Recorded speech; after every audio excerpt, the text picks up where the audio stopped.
Today, we're going to talk all about what it's like when you take a road trip with a dog, whether that means traveling across country in a car or just driving to the airport and wanting to keep your dog as calm as possible. So, Stephanie, are you ready to share some tips with us about road trips with dogs? Absolutely, absolutely. You know, a lot of people really have a hard time taking their dog in the car. Do you find that that's really Mhm. common with the people that you work with? I do have a lot of clients where we've worked on cars. As a matter of fact, just recently that I just finished with a client who was prepping for a cross-country trip. They were moving, and their dog was not comfortable in the car and was constantly barking and charging at windows and, banging up against windows. So it's fairly common. A big part of that has to do with the fact that we don't really teach our dogs how to ride in a car, and when they ride in a car, they don't necessarily go someplace fun. It's a someplace scary like the vet or the groomer. So it's a fairly common experience where people just their dogs can't relax in the car. Well, let's talk about how to get around that. First of all, let's talk about what are the items that you should pack if you're taking your dog on a road trip. So, of course, it depends on the road trip. If it's just a day trip, then you're just going to want to make sure that you have everything you need for the day. So, water, a bowl, food, their leash, food if you're going to be gone during their the feeding times. I would also bring a long line so that you can give your dog a little bit more freedom during those breaks. A harness or whatever you're walking your dog in, some method of confinement in the car. You want to make sure everybody's safe. So whether that's a crate or a seat belt, you want to make sure you have that. You always want to have a first aid kit if you're out adventuring with your dog. Make sure that you have ways that you can deal with any first aid emergency that happens, as well as knowing where the emergency vets are, where you will be, and having a list of quick phone numbers so that if there is an emergency, you're not frantically trying to get that information when you really need to be getting to the vet. Any medications that your dog needs for the day, and anything that you might need in case you're delayed, your car breaks down, that kind of thing. So while you may not necessarily need everything that you would want to have if you're taking a multi-day trip, you definitely want to have, something that will tide you over in case you aren't going to get home as soon as you anticipated. And then for more than one day, you basically need to take everything you need on a trip, plus beds, extra foods, extra medications. You want to have toys. You basically want to make sure that they're going to be as comfortable as possible. It's almost like packing a diaper bag, but for a dog instead. Exactly. It So is. anything, It anything is. that you think you might need, you just want to make sure you. And how easy is it to get out on the road and think, oh, I should have packed that? Yes, Quick exactly. question. For some reason, my dogs have never wanted to drink water when we take breaks when we're doing road trips. Mm, I've tried different containers, anything. They just kind of refuse to even look at it or take any water.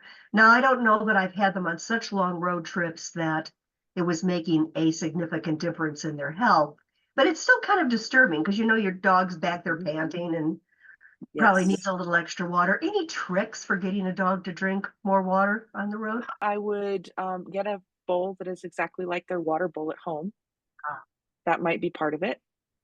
Also, if you can, whatever source of water that you're using at home, because water tastes different in different places. And the other thing that you can do is you can start by adding something that they would like a little bit of bone broth added Ah, to the water or some tuna juice, something like that to make it a little bit more palatable and a little bit more interesting for them. But it's still mostly water. It's just got a little bit of a taste that might help as well. that's a good idea. I bet that would Mhm. work with mine. I'm almost positive it would. I'll have to report back to you. The Yes, next please. One of the things that we talked about before we actually did this interview today is how important it is that your dog is really comfortable in the car. Mhm. You Yes. talked a little bit about restraining seatbelts or carriers or whatever. What do you prefer to use with your dog to keep your dog as comfortable as possible? So I have larger dogs, so I prefer seat belts. So what you're gonna be looking for in a seat belt is something that has been crash tested and passed those crash tests. However, crating is just as good. Some people like to put a barrier between their cargo area and their back seats. That can also be helpful. Does allow a lot more movement than I like to see with the dog. Remember that if you have to put on your brakes hard or you get into an accident, heaven forbid, they're going to be thrown around just as much as you are thrown around in the car if you were not seatbelted.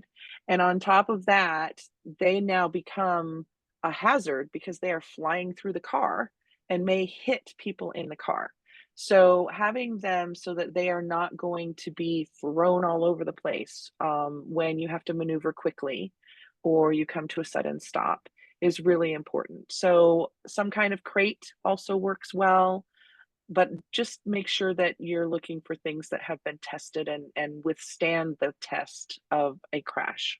And most manufacturers brag about that when they're selling something, don't they? No, they can't if they haven't actually passed a crash test, and there's a handful. I can count on one hand the last time I checked. Now, that was a couple of years ago, but the last time I checked, there were 3.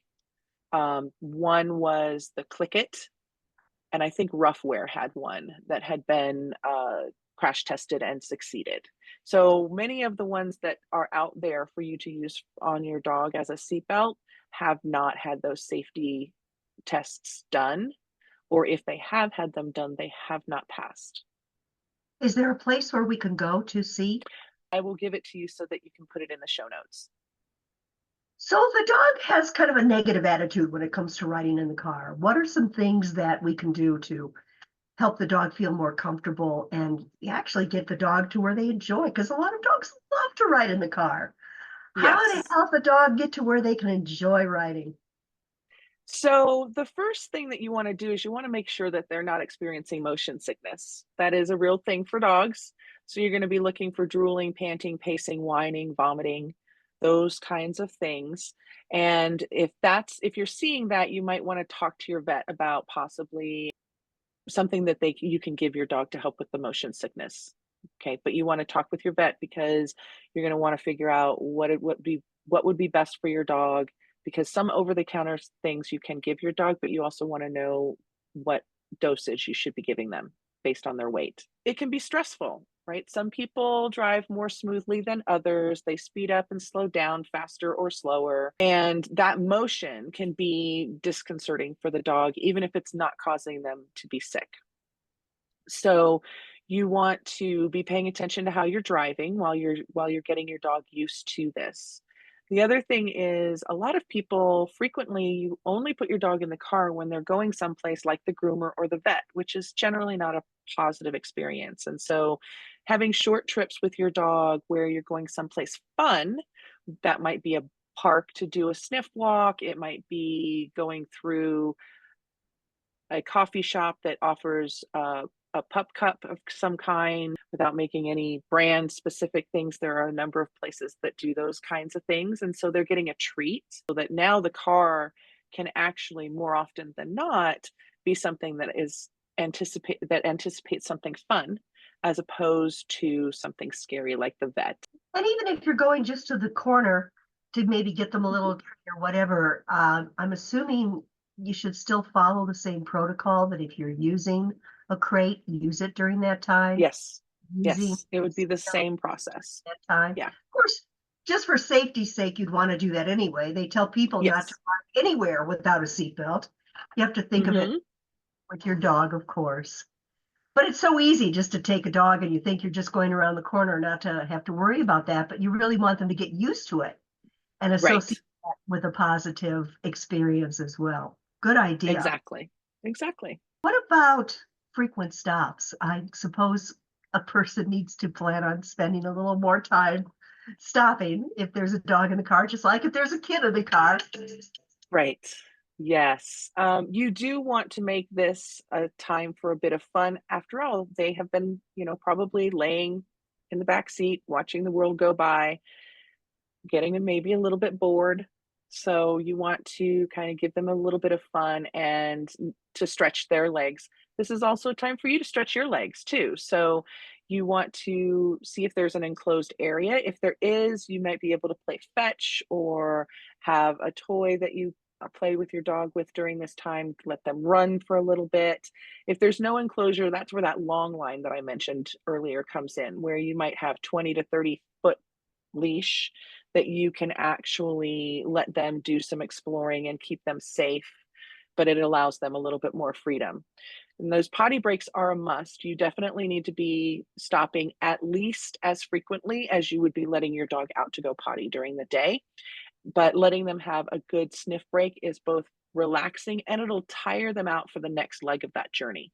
So taking that little bit of extra time actually means that you probably don't have to stop as long, and then they can just kind of settle again for another few hours before it's time to stop again. Have you had clients where they've had dogs that really did not want to drive in the car at all, and eventually you saw the dogs change into where it was an enjoyable experience for them? Yes, I mean, now the dog that just did the cross country, they were fine getting in the car. It was as soon as the car started moving that they started having the problem. So the car itself was fine as long as it stayed put. But as soon as the car started moving, this particular dog was really very frantic. And they made a cross country trip just in July, and I got reports back that they did great. That she actually, there were a few things that she still struggled with, and she did better on the open road than she did in the cities. But at the same time, it was not horrible to be in the car with her. So, So it worked. Following all this so it advice. worked. Yeah. Yes. Anything else you'd like to add? No, just make sure that I get that link to you, and you can put it in the show notes so people can figure out what seatbelts have been crash tested.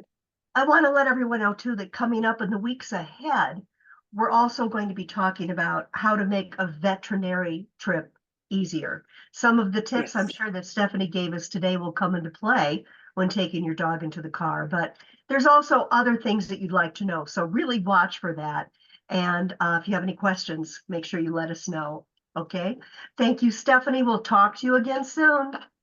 Thank you. Talk to you later. Bye Bye bye. bye.